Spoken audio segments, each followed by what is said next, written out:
Tell me what you think about Jimmy Parker. He's stupid. Why? Because he attacked Sin Crowley. Because he hurt Sin Crowley? Yes. What would you do to him? Just punch him and stab him in the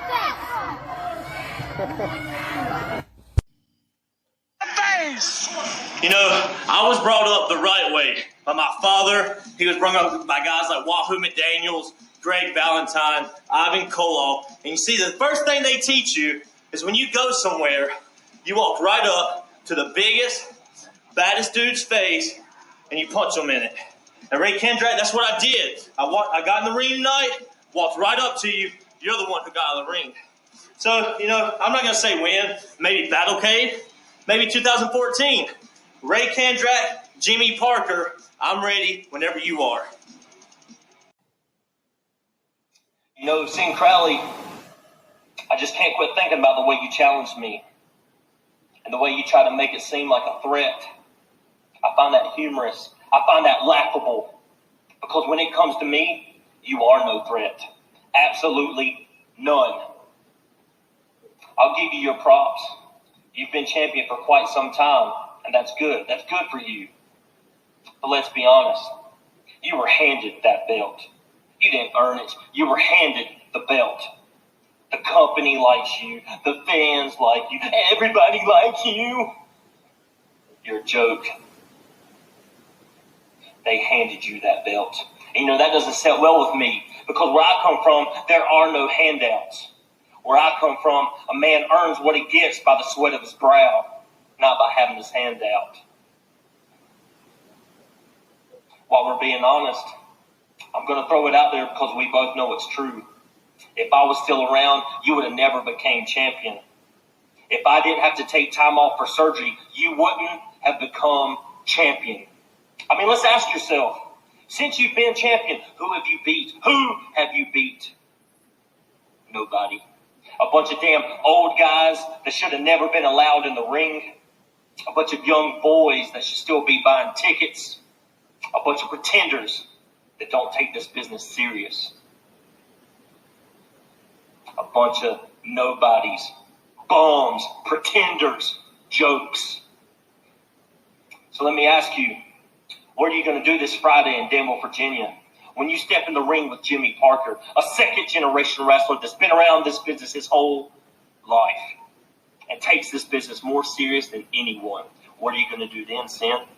I'll tell you, you're going to lose. You're going to lose your belt.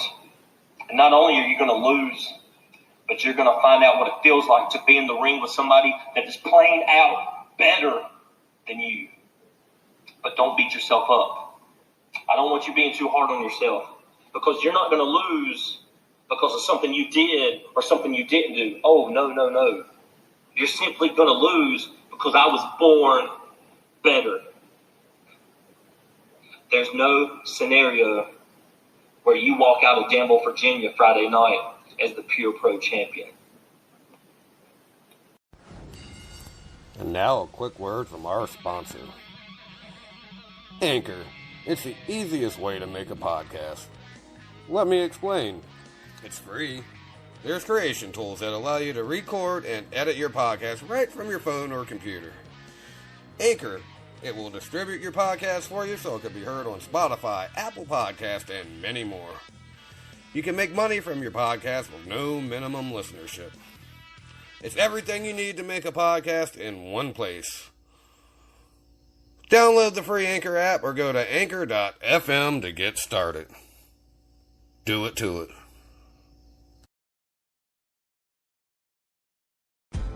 That's right. Ladies and gentlemen, welcome to the Taters and Rebs Wrestling Podcast.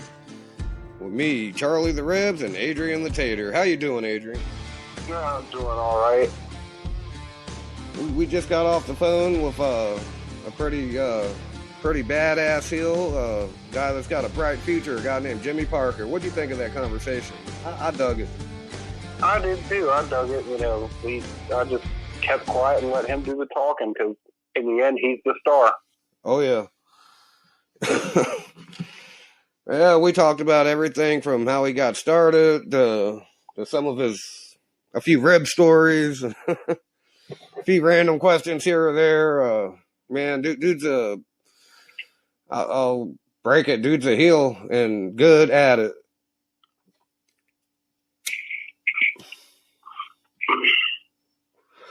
Oh, before we get into that, do you have any recent stories from Yolo County? No, I've actually stayed out of trouble. Good deal. Taters is around a whole lot more when you don't go out to bars in Yolo County. Yeah, I gotta stay away from YOLO. I might just ban myself from YOLO altogether. I guess before we get started, I do want to bring up we're down a co-host. I'm not sure what happened. He just communication quit. So I'm not sure where we're going to go from here, but we're keeping the show going. And the Taters and Ribs is alive and in full effect. Yeah, I have no idea what happened with it either. I'm just going to run with it. Well, before we go any farther, well, scratch that. Before we get the show started, I'd like to tell everyone to check us out on Facebook, facebook.com/Taters and Ribs. Me and the Tater, we both have a Facebook page of our own now. You can look for us at Charlie the Ribs or Adrian the Tater. You know you got the right page when you find Adrian with looking like a horse. Of course. Down, boy. Down. Tater Jack Horseman. Tater Jack Horseman. So if you see anybody in DC October the 2nd with a horse head mask on and a suit, it's Tater. We'll be in a suite at the debut episode of AEW on TNT. Also, look for me at Clash of Champions, excuse me, this Sunday. And I'll be in Rocky Mount, Virginia at the Pure Pro Wrestling Show this Saturday night before Clash of Champions at the Pure Pro Show to see our guest, the man of the hour, Mr. Jimmy Parker.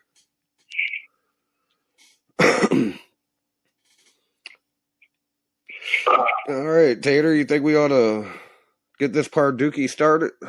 Yeah, let's get this Pardookie going. Ladies and gentlemen, Mr. Jimmy Parker.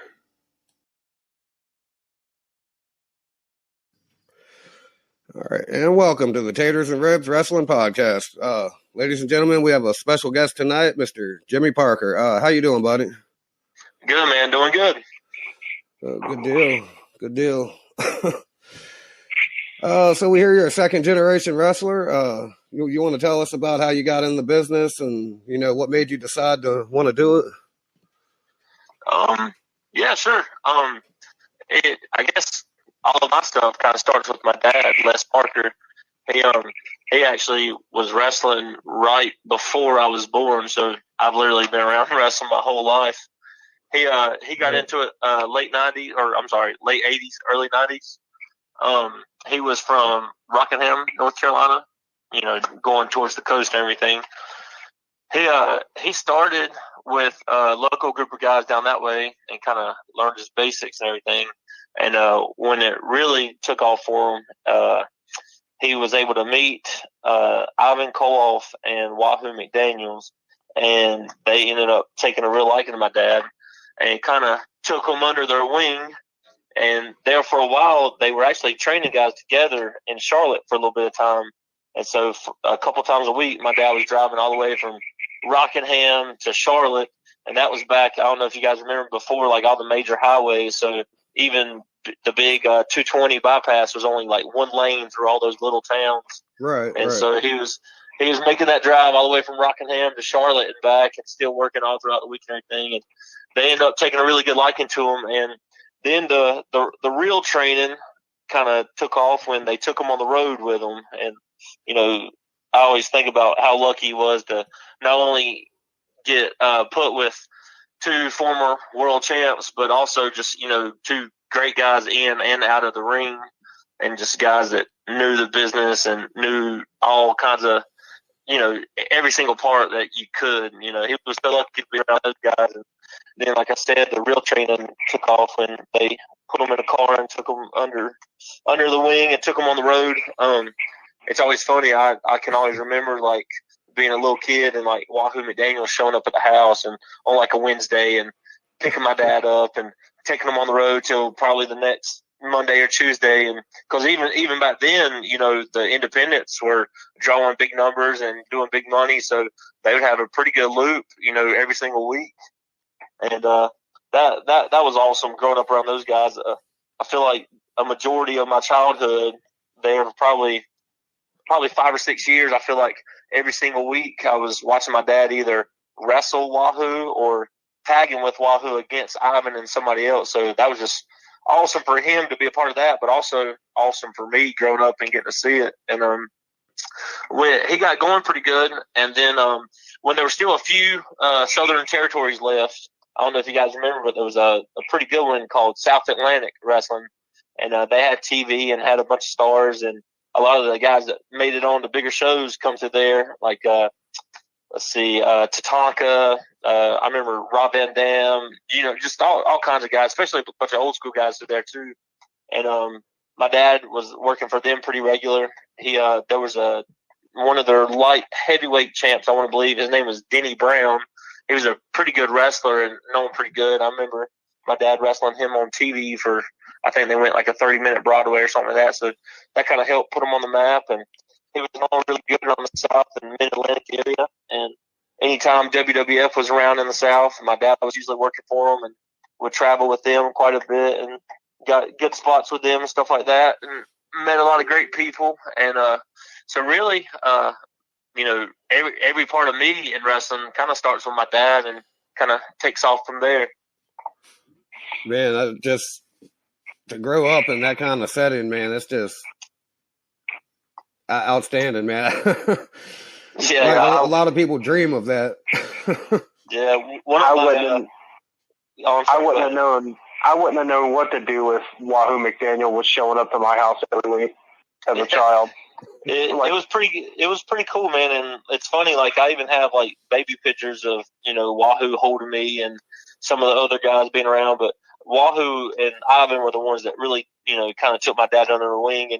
And then my dad being in the Rockingham area in back in the day, that was really close to all the old big Indian towns where wrestling was so huge in North Carolina, and right there at the South Carolina border, you had like Laurinburg, North Carolina, and Lumberton, and all these other little Indian towns. And so Wahoo was always down that way and lived that way quite a bit. And so my dad being in Rockingham and them being so close, they ended up, becoming pretty good buddies and doing a lot together. And I always say that I have the most respect for Wahoo. And, if you listen to any Hall of Famer or legend and just hear them talk about Wahoo, you can just tell, what type of man he was in the ring and, outside of it. And I always say that's one of my biggest, not regrets, but that's one of my biggest things I hate is that he passed before I got a chance to work with him.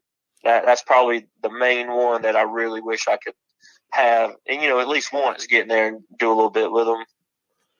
Oh yeah, I could imagine. Correct me if I'm wrong. I believe I heard Tatanka say that Wahoo was also his mentor. I could be mistaken on that. Oh no, well, them being around the same areas and stuff like that, I'm sure he had a little bit to do with it, and especially because I remember I think I remember my dad talking stories about Tatanka, which is Chris Chavis. I think I remember my dad telling stories about him being around Wahoo and Tatanka at the same time, and them talking and stuff like that. So I'm sure Wahoo had a little bit to little part in, if not training, at least mentoring, like you said. Oh yeah, for sure. I gotta ask you about your recent heel turn and how that all came about. I'll tell you, I was there for that, man, and it blew me away, man. I mean, you are good at what you do. Yeah, I thought it went pretty good. A few, I guess I'd say a few weeks back, since I've been back from surgery and back at Pure Pro, I was, being a pretty good guy, playing by all the rules, and I think a lot of the fans there that always wanted to cheer for me before, they finally got that chance to where they could finally cheer for me, and so I think that kind of the turn, it kind of made it burn a little bit more or sting a little bit more, and so I kind of went back to my bad ways a few weeks back, and then this past Friday in Danville, Virginia, it was me and Sin Crowley in the main event, and I finally got to come out full, real bad guy Jimmy Parker like I usually do, and I think it went pretty good. As you probably seen, I had all ages hating me, young people and old. Oh yeah, my son, he was really mad, and he knows what's up. So I mean, like, to be able to put the blinders back on his eyes and just really tick him off, you're doing something good. Yeah, I try to tell people, there's no character with me. I turn me up to 110, and so if I'm a little cocky and think I'm better than everybody, when I go to the curtain, I'm a lot cocky and think I'm way better than everybody. So I try to, and also I try to add that realism to where I'm not, being funny and goofy and talking crap with them.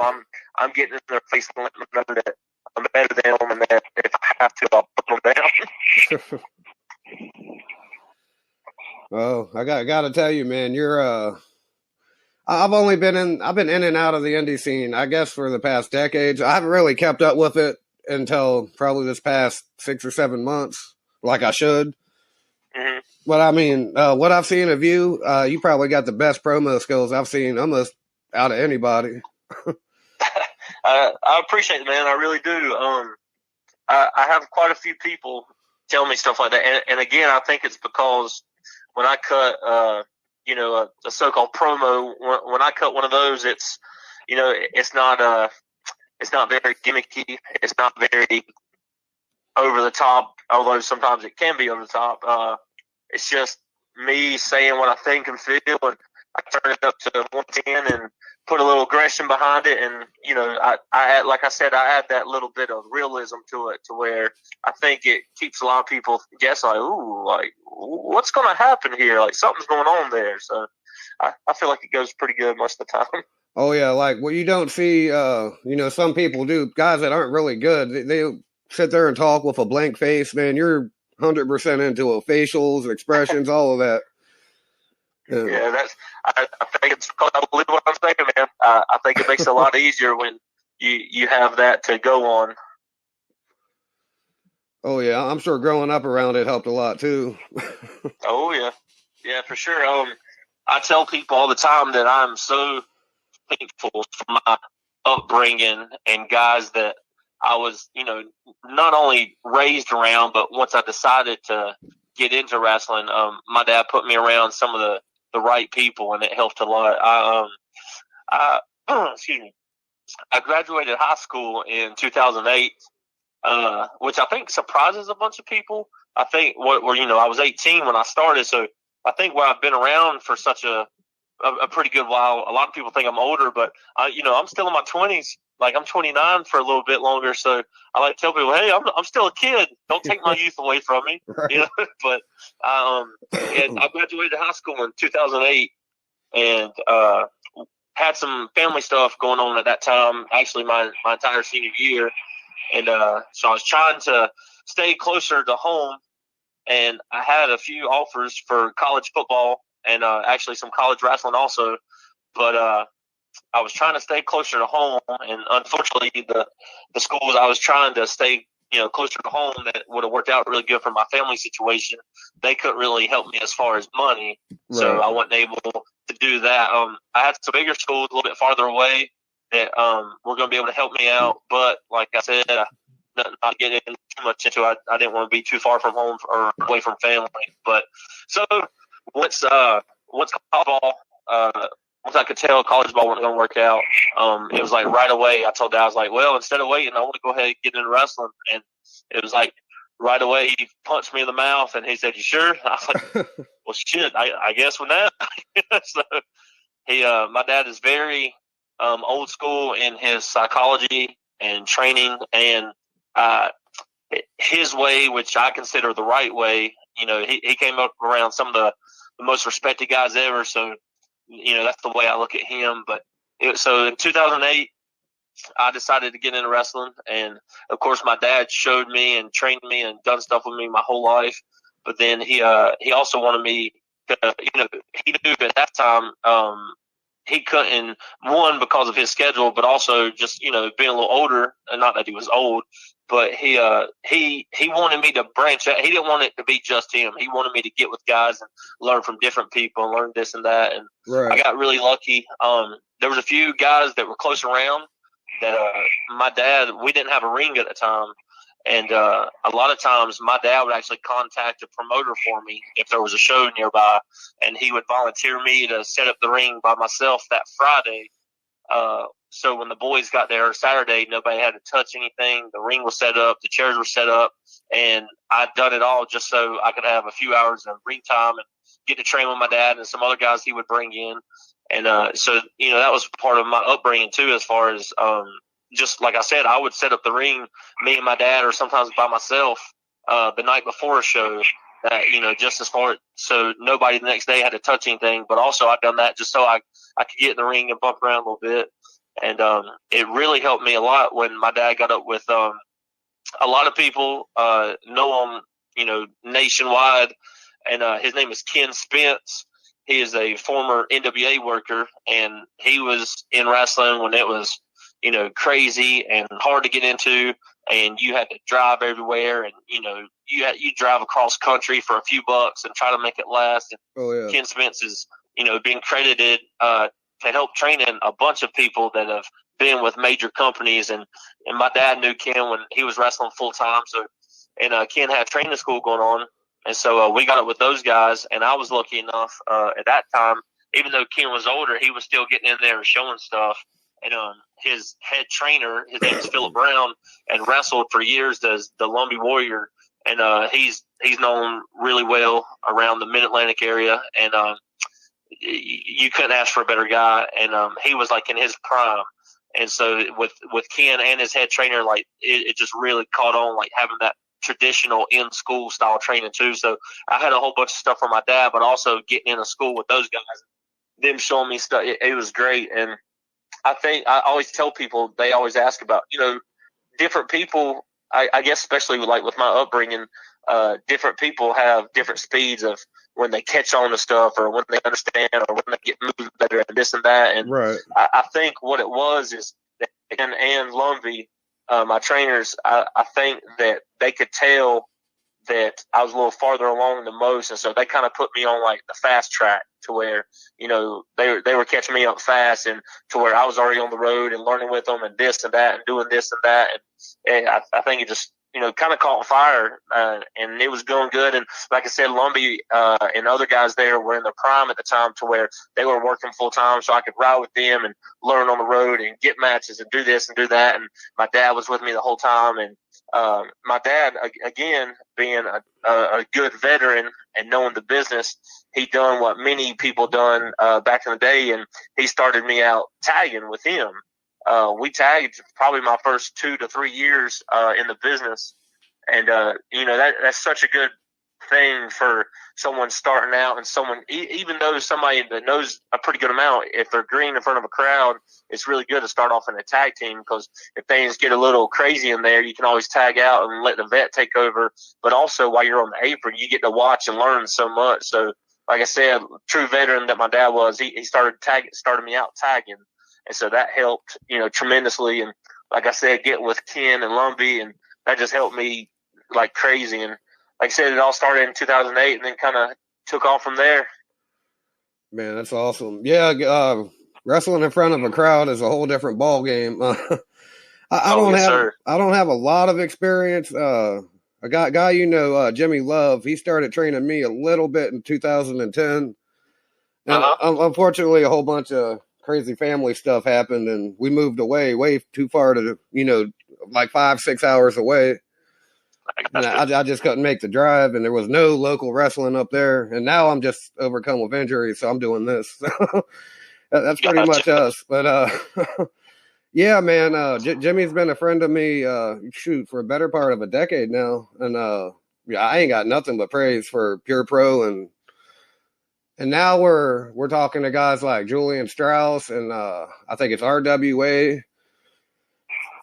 So yeah, we're learning. I'm learning pretty much the I guess the indie scene around here all over again.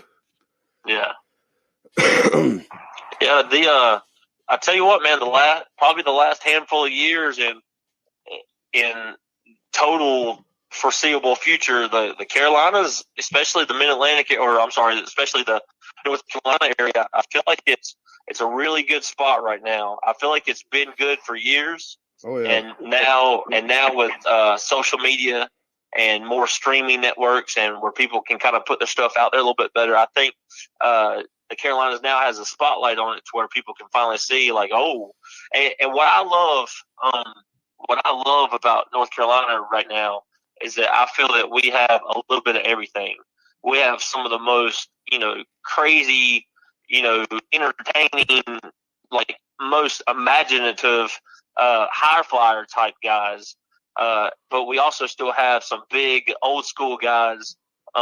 We have guys that, with amateur background like myself, and I feel like guys that can be, more technical than most places. I mean, I feel like we got a little bit of it all. We have crazy cruiserweights and high flying, and then, like I said, we have old school, and we got a little bit of this, a little bit of that, and I feel like we have the right guys that can work with any type of style. So I feel like right now, man, North Carolina is a really good spot, and I'm glad to see it's finally, getting the spotlight it deserves. Oh yeah, man, and the fans.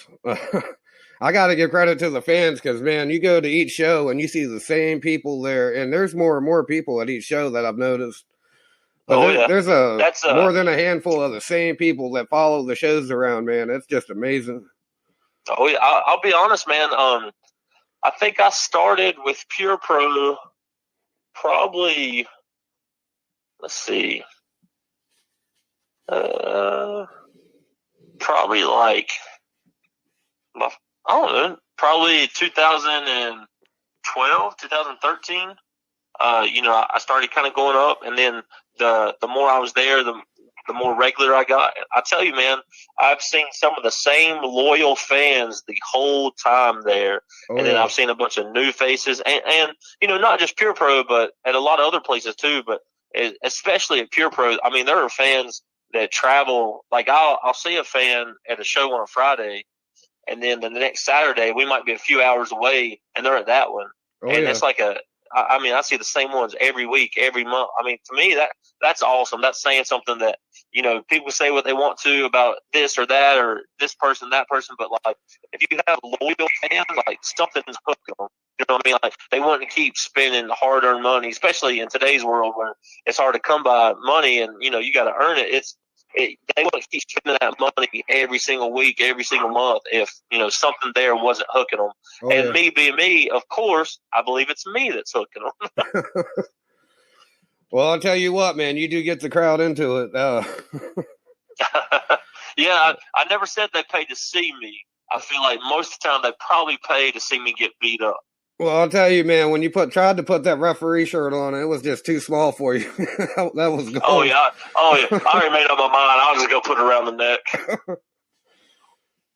Yeah, I'm going to bring this up, too, just because it's so funny, man. But you hit Jeff Flowers with your cowboy boot, man. It was like 2 feet from my head. Like, I literally felt the wind from him. Yeah. Poor Jeff that night. I had already pulled off my cowboy boot and used it, so I kind of had it in the back of my head because the fans were getting a little crazy. And as I was running through the crowd, getting away from people, they were getting a little wild, and so I had it in my head. I was like, one of these people try to mess with me, and, like, I don't think it's going to go right. Like, I just take my boot off and hit them. and I could tell somebody was coming up on me kind of fast, and so I started to put it on. I swung it as hard as I could, and it ended up being poor Jeff Flowers. But I would probably say that Jeff Flowers will never be hit as hard as I hit him with my cowboy boot. So I really did him a favor. Well, I'll tell you, man, there was a kid there that night with like Sin Crowley face paint on. I'm pretty sure he went home in tears that night. Yeah, that happens quite often, and you know, my goal is not to make a kid cry, but if I'm doing my job good enough to where it draws that kind of emotion, I have to, you know, give myself a little pat on the back. And I look at it like if I could draw that emotion and that kid hates me that much now, then the next time around, he should cheer even 10 times harder for one of the good guys like Sin. Oh, yeah. They always want to see the face get their retribution. Hey, man, I remember in like 96, man, I believe, I can't remember if it was a Halloween Havoc or a Starrcade, but Randy Savage turned on Piper, joined the NWO. Man, I went to bed so angry and just, I hated the world after that. Oh, yeah, and because those two guys knew how to sink that emotion into it, and two, like, you know, you're a little bit younger, man, that's awesome. And, you know, speaking of that, it made me think, back when my dad was wrestling full time, and like I said, he was with Wahoo a lot. I remember they done a show kind of close to home. It was either near Rockingham or it might have been in one of the Indian towns surrounding it. But that night, my dad turned on Wahoo, and my dad's mom, my grandmother, she was the biggest Wahoo McDaniels fan in the world. And she didn't talk to my dad a legit 2 months after that because he turned on Wahoo. He didn't go to the family dinners. He wasn't invited over on Sunday. Like she was pretty mad at my dad for a while. And I guess he didn't wise her up to what was happening. Oh no! Back then he would have got killed. Oh yeah, true. Yeah, back then you didn't break kayfabe. Yep. Yeah, I mean. Now it's a whole different ball game, man. Everybody knows. But like I said, when you're that good and you can still put blinders back on people's eyes and get them emotionally invested, you're doing something right. Yeah, I feel like I've had people, you know, tell me before that, you know, what they thought about the rest of the show, but they could tell mine was, you know, a little bit more real. And, you know, that to me as a wrestler, I feel like most of us would take that as one of the biggest compliments as far as, you know, a fan knowing that, you know, ours is a little bit different. Oh, yeah. Yeah, little feedback. Hey, you got some pretty cool gear, too, man. I probably told you this the other night, but I kind of dig that. Oh, yeah. I've had that actually ordered for quite some time. I was waiting on it to get in, and I was actually wanting to have all new stuff by the time I got back from surgery, but it kind of got put off a little bit. But yeah, that set that I debuted Friday, one, it's kind of special to me now because I won the Pure Pro Championship in it. Right. But also, it's my new stuff. I really like it a lot. It's got a little bit of stuff I like on it. You know, of course, you know, I tell people all the time. I may not be, you know, hillbilly, yeehaw, whatever, but, you know, I'm a North Carolina country boy. Oh, yeah. And, so it's got a little bit of camo on there and a little bit of other stuff. It's got my P for Parker, of course, and then, you know, the 3%er mark, which I love the idea, and especially the original idea behind that. A little bit of stuff on the back. But, yeah, man, I appreciate that. I love that. I try to put a lot of thought into it. Try to make it pop, so I think it turned out pretty good. Yeah, I actually got DTOM tattooed on my knuckles, so and you know, I got the snake on my hand, so yeah, that's pretty cool. Yeah. All right. Well, do you guys play any like in the indie scene? I don't hear too many stories about this, but do you have any good like rib stories you could tell us? Oh man, there may be some that legally I shouldn't. Hear There that? was Just omit names. yeah. Let's see. Put me on the spot. Now I got to try to remember some. I know. Just this past Friday, I thought it was funny that some of the guys. There was a young guy there, and had his huge gear bag and was talking a lot, being a lot loud, and was doing this and doing that. And so a few of the guys decided to hide that big gear bag. But come to find out, they hit the wrong guy's bag, so the other guy was kind of mad about it. Oh. Let's see. There's been plenty of times. I know the old icy hot trick. I don't know if you guys have heard of that. And I actually got it from my dad's stories with Wahoo and the guys messing with him. But I've been around plenty of locker rooms where there's been icy hot put in the inside of wrestling gear. Oh, So by man. the time they get out in the ring and start sweating, it turns it up pretty quick, you know. The 3 fingers are icy hot in the crotch of your gear. Oh yeah, it never gets. You know, it stays. It never comes out. People padlocking people's gear gear bags shut. Yeah, I know. Let's see, I'm trying to think of some that keep me out of jail. The easy ones. There and see a lot of them nowadays, man. You know, back in the day, you had a whole lot more time together, but a lot of them nowadays might happen in a car or on the road or stopping at the hotel or stopping at a place or at a bar. I know of, let's see. I know, man, me and the guys were just talking about some of these the other day too, and I can't remember the really good ones. Well, don't put yourself out there now. What's that? I said, don't put yourself out there now. Oh, yeah. I know some guys have messed with me before as far as, like, I'd go out and it would be like some totally super feminine type music and stuff like that. And you're like, oh, what the heck, you know? You just got to kind of go with it because you're already out there in front of the people. There's a lot of inside stuff, too, that a lot of people probably won't understand. But, yeah, I wouldn't say it's back in the day, you know, some of them were a little bit crazy.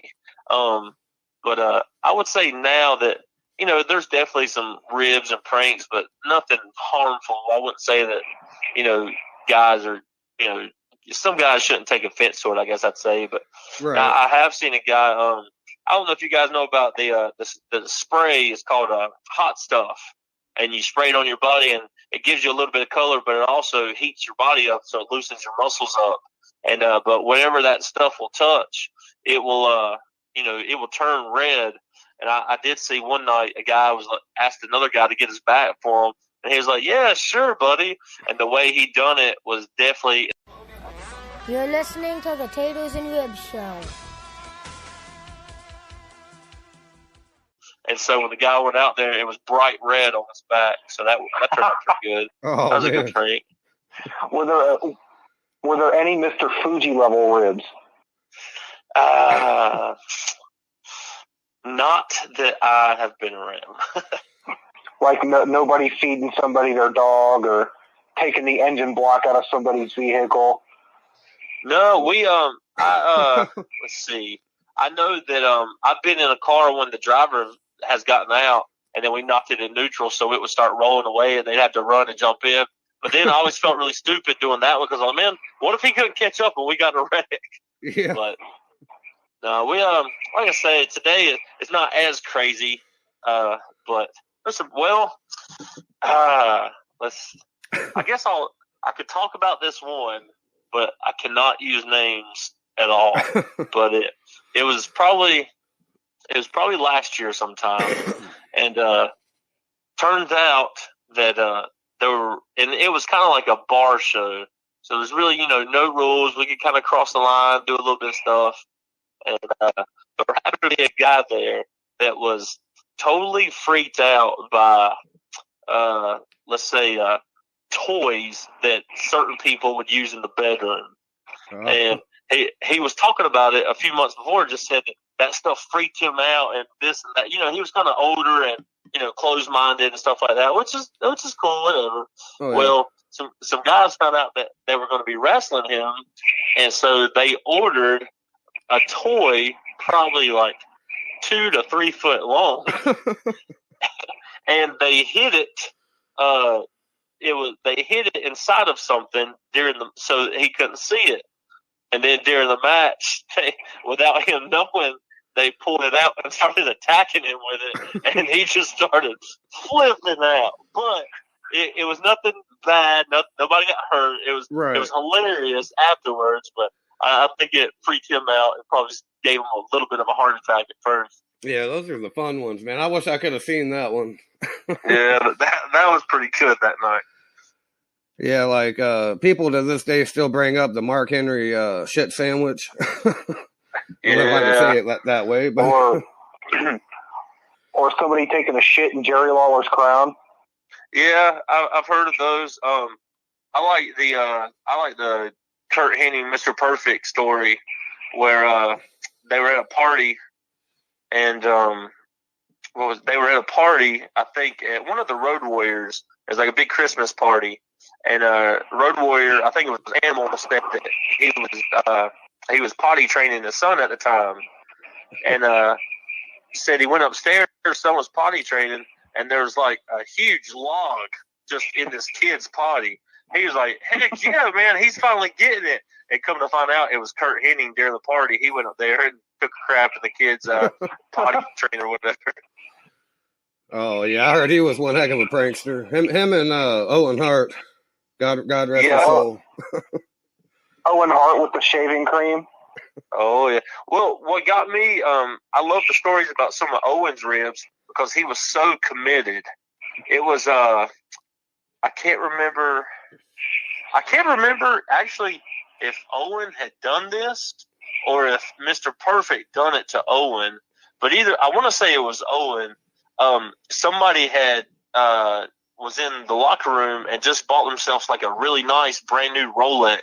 And, back then it was probably, like a crazy expensive for them and just awesome, real shiny, awesome watch. And they left it on top of their bag. And I can't remember where they were, but let's say it was like Chicago.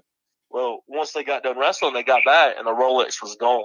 And they tore the locker room up. They couldn't find it. They were so pissed off.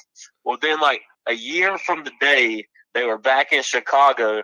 And once that guy got done wrestling, he came back and his Rolex was on top of his bag and said that I think it was Owen stayed committed to that rib for a whole year and put it back in the exact same spot where the guy lost it. I was like, dude, that takes that's pretty awesome. Yeah, it is. Oh.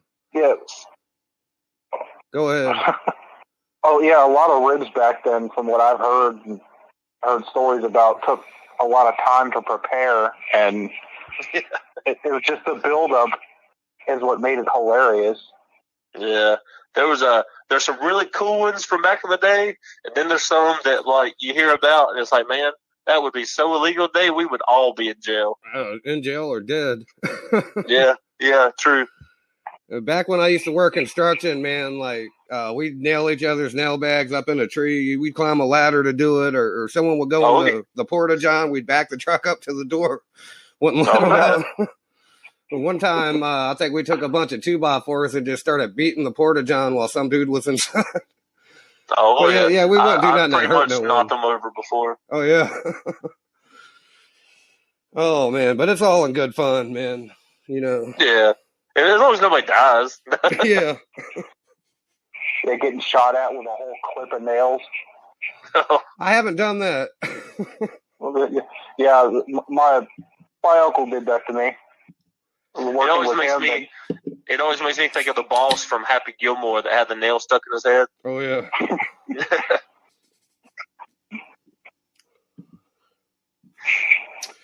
I had said something to him, and all of a sudden he just starts firing the nail gun. Yeah, that would have freaked me right out there. I knew he wasn't going to hit me. Right, still. I'm like, oh shit, I'm getting shot at. I guess who would be your favorite person you have worked with, I'd say? Oh, man. I know that's a hard one there. Yeah, there's been a handful of guys that I just had awesome chemistry with, and then there's some guys that I would say would be my favorite just because of the nostalgia of it. But as far as in the ring wrestling, my one of my trainers, I told you earlier, Philip Brown, the Lumbee Warrior. Me and him had instant connection. We could go anywhere and did go anywhere. We never would say much at all. We just got there and beat the shit out of each other, put on some really good matches, and it was awesome. He was one of my favorite opponents. Anybody really tagging with my dad, that was like, a real true blood father-son tag team. Like, how awesome was that? And a lot of times we got to tag with against Lumbee Warrior, and he has family that was in the business also, and his name is Flying Lee Edwards. And a lot of times me and my dad would tag against them, and it was just awesome. We went everywhere with that match and always done really good. I had one of my best friends. You may have seen him a few times. I'm not sure, but one of my best friends for years, especially when I got into wrestling, his name was Corey Duncombe, and it was really sad. But in 2000, only 29, but in 2017, he actually passed away from leukemia. He battled it the year before and beat it, and it came back. And when it did, it was, they say it comes back with a vengeance. But he was just a year or two older than me. And Corey, he was like the nicest, most respectful kid you ever been around. He was 6'4", 6'5", always stayed in really good shape, had a really good look to him, very respectful. We had an awesome chemistry. We wrestled probably, I'd say we probably wrestled in 10 different states, all around forever, and we had some of our best matches with him. And I always told people that, if I was going to be the dick type heel like Flair, then Corey was definitely my Steamboat, because he was just so, not to sound weird, but he was just so pretty as far as like the kids liked him because he was cool, and all the women liked him because he was an attractive guy. So just working him was just easy. Like, he had the crowd as soon as he walked out. All I had to do was beat him up. And as far as, you were talking about being around Pure Pro, I had some really good matches with a guy that was there for years. He was actually there years before me, and then was there when I got there. And his name, Justin Flash. He was a really good wrestler. Right? And I tell you, man, me and him is like, we had never wrestled before. And like the first time we got thrown together, like, it was awesome. I want to say we probably wrestled like 30 minutes and tore the house down. And then any other time it was going to be me and him, like, we both would kind of get that little bit of excitement, like, oh shit, it's going to be good. And, I've had matches with guys, all those guys. And then, I've got to work a lot of guys that, were big time on TV when I was younger. So that was cool. One of my favorites, because I really like the realism of his promos. I really liked his work. The franchise, Shane Douglas, I got to wrestle with him one night, and we hit it off pretty good and was having a really good match. And, when you're a younger guy and you wrestle a veteran like that that's been around, you just want to shut up and listen and just do whatever they want to, and, hope that they like you and like your work.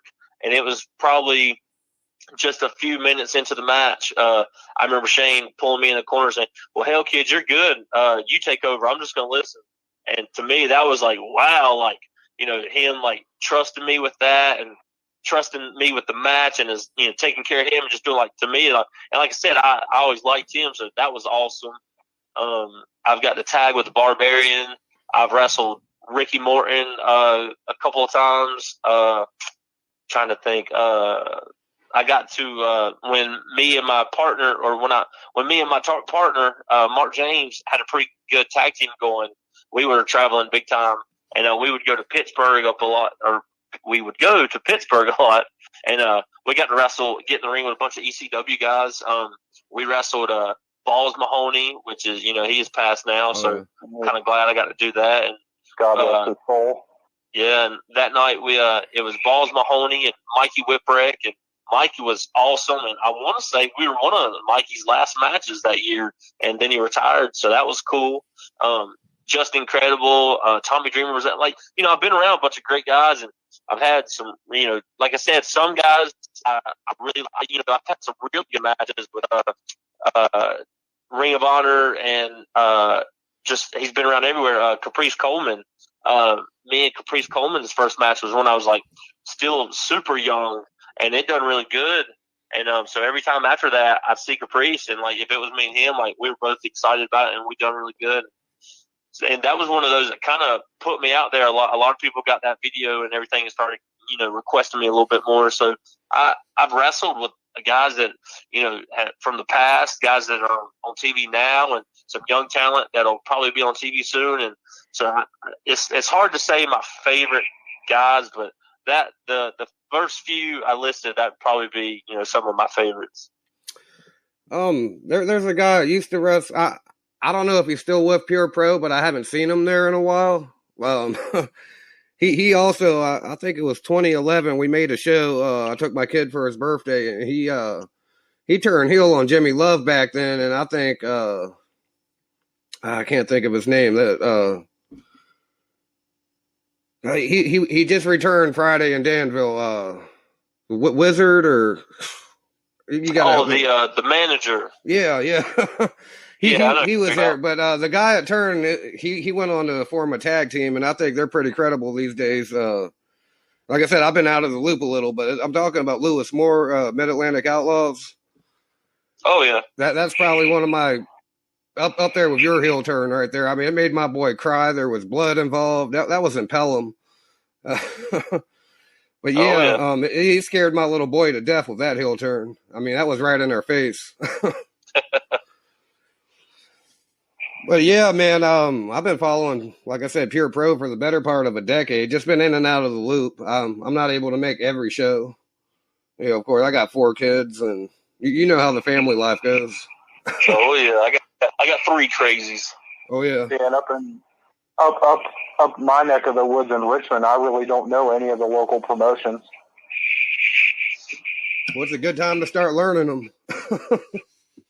Yeah, right now, man, North Carolina is taking off, and there's probably a handful of really good ones. And then, I think they all have something good to offer, but there's probably, I would say, 4 to 5 that are really top here that are doing really good. Oh yeah, and like I said, the 2 most prolific ones I've really encountered has been RWA and Pure Pro. I'm checking out some other stuff, but man, like we had Damian Wayne on the show a few weeks ago, and he's wrestling Tommy Dreamer on the 13th for a new title. I think that's pretty awesome. Oh yeah. But then again, the Carolinas have always been a mecca for professional wrestling. Yeah, I agree. I feel like that too. It's funny you bring up Damian. That's another guy. Me and Damian, we've probably had, I'd say, 5 or so matches over the years, and probably the first one when I was still, pretty young and done really good, and we done some stuff down towards the coast, and I can remember one show. It was a benefit, but it had also been a few shows building up to it, and me and Damian were the main event. I think we ended up drawing like over 2,000 people that night. And that turned out really good. And me and Damon's always had good matches. We actually, when me and Mark had our tag team going, he was a part of a tag team. And we done some tag team matches that were really good. But yeah, Damian's one of those guys that's, he's been around for quite some time, and he's always had some good matches. And anytime we've been in the ring, our matches have always been good. We're not best buddies. We don't hang out. I don't really know them that well. And Right. But as far as in the locker room and then getting in the ring, we've always had really good matches. Oh yeah, he's got some awesome road stories too. Like I said, he came on here, man, and he talked to us like he knew, like you are, like he's known us his whole life, and we've never met. Yeah, I mean, he's a really good dude. I'm looking forward to this. When's your next? I mean, I know, but do you want to tell everyone when your next shows are? I know that this Saturday, which will be the 14th, I believe. Yes. I will be in Rocky Mount, Virginia, with Pure Pro Wrestling, and it's going to be at the. I want to say it's their Y up there, but it's like a really huge, nice facility, and it always turns out to be a really good show. Oh yeah, I'll be there, and then I have all my other ones written down and in my phone, and I can't remember most of them off the time. But I always, if anybody's interested, I always will post my schedule on my Facebook and most time on my Instagram, and to where they can look it up in advance and see where I'll be. Oh yeah, we do our best. I actually got requested for that RWA show coming up, and that's actually going to be my birthday weekend. So that Sunday, me and the wife I should be out of town doing some other stuff, but I can't make that one. But I'll probably be around for sure. Oh yeah, I don't know if you saw. I mean, you were pretty busy at the time, but when JR came out to the ring that Friday in Danville, my toddler had ran across the ring, the outside of the ring, and JR almost trampled him. I mean, of no fault of his own.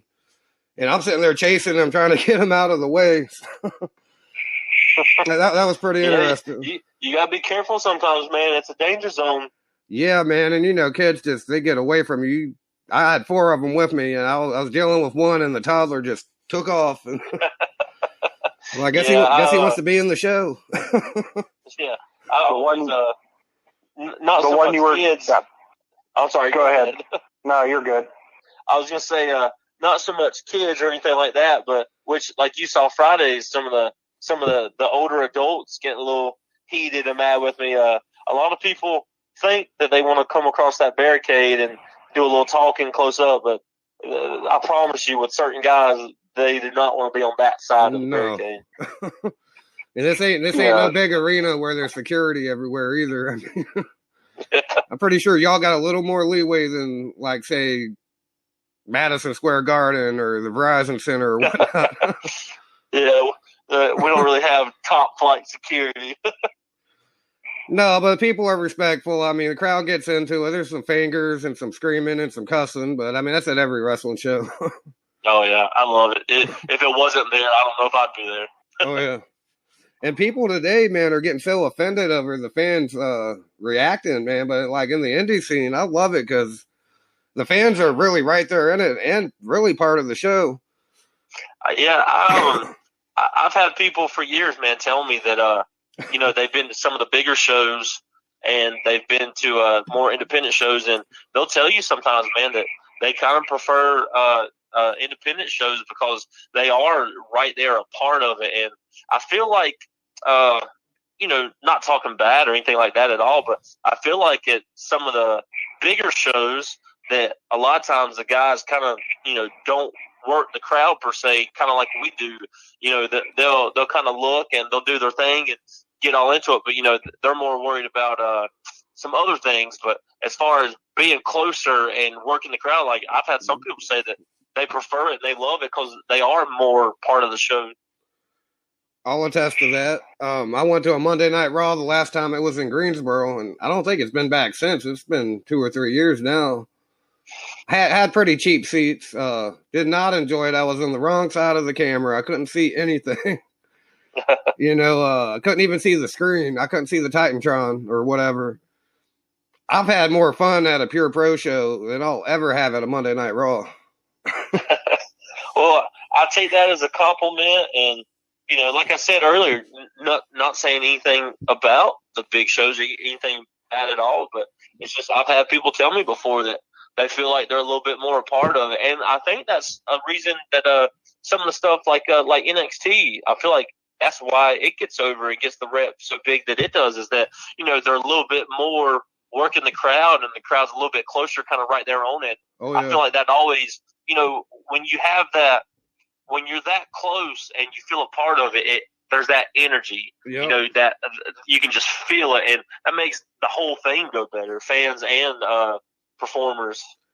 Yeah, and the crowd, man, it's just like you're with family. You're all there. You're all wrestling fans. It's like that at the bigger shows, too. I went to Starrcade 17 in Greensboro. And it had that kind of feel to it. Of course, I had better seats, but Yeah. I mean, that crowd was electric. I'll tell you what I'll do. I'm going to go. I got tickets to Clash of Champions in Charlotte. But the night before, you're going to be in Rocky Mount. I'm going to go to both shows, and then I'm going to compare the two. I hear you. That'd be good. Oh, yeah. It's just awesome, man. Like, you feel like you're a part of something, you know? Oh, yeah. And like you said earlier, especially when you have guys that either are really good at getting the fans behind them, or like me, you know, I kind of thrive on getting them mad at me. And so if you have some guys around that are really good at either one of those, like, it kind of gets everybody going, and it's always a good time. Yeah, I'm not going to mention any names because I've met a few of the Pure Pro fans on Facebook, and they're all good people. But I'm pretty sure I saw a middle finger go up in your face. Oh, yeah. I middle finger. There was an older lady that was actually getting a chair, and I guess she was wanting to hit me with it. And then there's quite a few older, seemed like maybe drunken guys that wanted to meet me in the parking lot, which would have been the worst thing that they ever done. Yeah, I don't think I could sit there and drink at a Pelham or Danville show. Don't get me wrong, I've had a few in my time. I'm just saying that's just too small. Oh, you know, it's. It was just a few, and I don't know if they were serving there, if they brought their own in the car or whatever. But like I'm okay with it if you want to get into it. But I guess I just got them a little so mad that they wanted to get a little bit braver or talk braver than they really are. Oh yeah, and these fans, which for me is great. I love getting under people's skin. I'll do it again. And you're good at it. no offense. I appreciate it. Yeah, I think it was a middle finger got in your face, and you kind of like swung your arm back like you were gonna smack them, and just kind of walked away. Tell me about the signs. I mean, I heard there was a little controversy over that. What's that? About you ripping up the signs? Oh, I don't know, man. I think some people posted about it jokingly, and some people posted about it being serious. And I think it got a really good reaction. It did. And I think I woke up the next morning and had over 50 notifications about people posting about it and commenting about it, and people commenting in the comments, and there were some people sharing it, and there were some people defending me and this and that, and I'll just sit back laughing the whole time. I thought it was hilarious, and it was funny. I actually had I had a few promoters and some of the boys, some wrestlers, message me and told me that, you know, I got more heat that night tearing up a 50-cent poster than most guys will try to get with 1,000 chair shots. Oh yeah.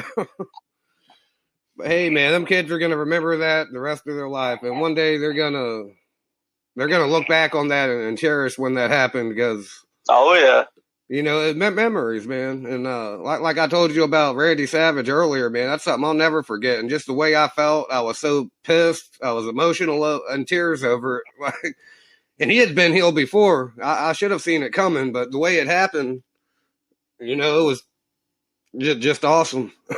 Oh yeah, they done it really good.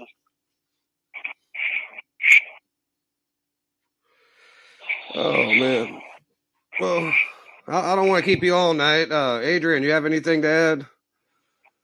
I just thought of this question: who would win in a fight, New Jack or Haku? Haku. Me. I hate to answer it so fast, and don't get me wrong, a lot of people would say, well, New Jack would probably have something to stab him, but I've heard stories about Haku getting stabbed and not feeling it and still eating the guy's face off. So I've heard people today in their prime say that even though he's aged a little bit, they still wouldn't mess with Haku.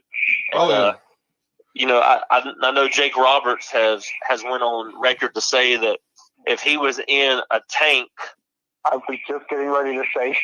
Yeah, Jake Roberts said he could be in an armored tank where nobody could ever get inside. He could have a gun with one bullet, and Haku could be a couple of football fields away, and he would still get out and shoot himself because he ain't fucking with Haku. He would get out of the tank and shoot himself. Yeah. Adrian, we gotta tell them about this meme we made when we first started this. The AR-15 with the Ming attachment. Yeah, what we do is we take an AR-15 and attach a helmet to it, and put the put the helmet on Haku or Ming's head. There you go, AR-15 with a Ming attachment. Yeah. You wouldn't even need the AR. No. No, I've heard so many stories about the guy, and not even the crazy ones about, people disrespecting the business or jumping on one of the wrestlers and him taking care, beating up the whole nightclub. But just as far as just a tough, real man, as far as, some guys, you see some guys that are, super strong in the weight room or super strong with this or this type of strength, that type of strength. And then you got those guys that you can just shake their hand and tell, like, oh, shit, like, this guy's got it, you know what I mean? And which he was strong in all those ways. But I've just heard some people from inside the business that just had some awesome, great stories to tell about him. Said, a really good guy, but if you make him flip that switch, you better run. Yeah, Tony Schiavone said he was the nicest guy you'll ever meet. Just stay on his good side. Yeah, just like I've been around and tagged with Barbarian a few times, and he's one of the nicest guys around. But I could still, this was just a few years ago, but I could still tell, like, man, I hope nobody messes with this guy because, like, he's gonna kill him. Oh yeah, he stayed in shape too. He's another tough one. Yeah. Are they really brothers? I'm not sure, man. Some of the old school guys were so close and family like, and especially all the Islanders and Samoans and everything like that. Some of them kind of blur together, trying to tell who's actual true blood. But I'm sure they were together enough that they're probably blood matter what. I'm just going by memory now, but I'm pretty sure WCW, in the mid '90s, they promoted them as brothers. At least the announcers did. Yeah, I could be wrong. I'm going by memory. Yeah, I don't know if they could be brothers or they could be distant family or something like that. But they look like brothers and probably fight like brothers. Yeah. And probably scare the piss out of people like brothers. Oh, yeah. And like I said, both awesome, great guys. But you just hear about them stories, man. You don't want them to flip the switch. Yeah, never. Not once. Have you ran into anybody that, I'm sure you have over the years. Is there anybody that actually, in real life, kind of scared you in the business? As far as while I was wrestling or as a fan? I mean, just altogether, a guy that just commanded respect, like say Ming or Harley Race would, that just, you walk into a room and you knew. Yeah, they're, I guess with my upbringing, I've been taught to, be respectful to all of them, especially those that have come before me and, put the time and the years in and stuff like that. Woo! Crossed a few that you could tell that if a young guy wasn't listening like they should, or maybe if they weren't respectful as they should be, they would definitely, make it known. But me personally, I think where I try to be as respectful as I can. I don't think I've really ever had any problems, and I've been around some of, like I said, Hall of Famers, legends, however you want to say it, some really great guys. I've never really had any problems. It's been more, I can't say that. Now, I've been around some that you could tell, like I said, you could tell, oh, man, they're tough. And, man, I don't feel like I'm a win. I feel like, I always tell people I amateur wrestled my whole life too, so I have a pretty good background, and I feel like I'm just a good, North Carolina tough guy. But I don't try to act like a badass or nothing like that. But I feel, with my size and speed, and I can still move, and I feel like I can take care of myself pretty good. But there's some guys that I could tell that they wouldn't be the first one I'd want to pick a fight with, or right. It's one of those. I may do something out there like, man, I hope he ain't pissed off because if me and him get into it, we're going to tear this whole building apart. Oh, yeah, not saying that you couldn't take anybody, but someone that, like, maybe I don't want to fight him tonight because it's not going to end up well. Me being me, I can't really name anybody because I think I could take everybody. Right. But no, there's I tell you, man, there's some tough guys out there, and then there's some guys that are sleepers that'll surprise you too. There's been a few people that you wouldn't really think much about, and then I've seen them put people down, and nobody saw it coming. And there's a bunch of people that talk tough, and then when you get in front of them, they kind of act like a little high school kid. So, I guess nowadays you just never know. Good on the stick, bad in the ring. Say what? I said good on the stick, bad in the ring. Well, and not even bad at the ring, but, them act like a hard ass in real life, and like they can take care of everybody. And then when somebody's tired of hearing it and they get up in their face, they cower down. But, that's not for me to say. Right. Well, man, it's been good talking to you. And again, everyone listening, he's got a show, Saturday night in Rocky Mount, Virginia? Yes, sir. For Pure Pro Wrestling, which I am now the Pure Pro Heavyweight Champion. I love that. Business is definitely going to pick up. And so anybody in the area or surrounding areas, I would suggest you definitely checking it out. One, because I'll be there, and then the other guys are pretty decent up too. I got a 7-year-old that said he'd like to slap you in the face for attacking Sin Crawley. If you could just give him a couple dirty looks or something, that'd be awesome. Oh, yeah. Oh, yeah. I'll trade with him. All right, man. Well, it's been good talking to you. I hope we do this again sometime. Hey, anytime you guys will have me, man, just let me know. And I appreciate you guys calling and asking everything. And like I said, anytime, man, I'm here. All right, man. Sounds good. And like I said, I'll be at your show Saturday, and I'll look forward to it. All right, guys. I appreciate it. Yes, sir. You have a good time, buddy. You too. Thank you. Bye-bye. No problem.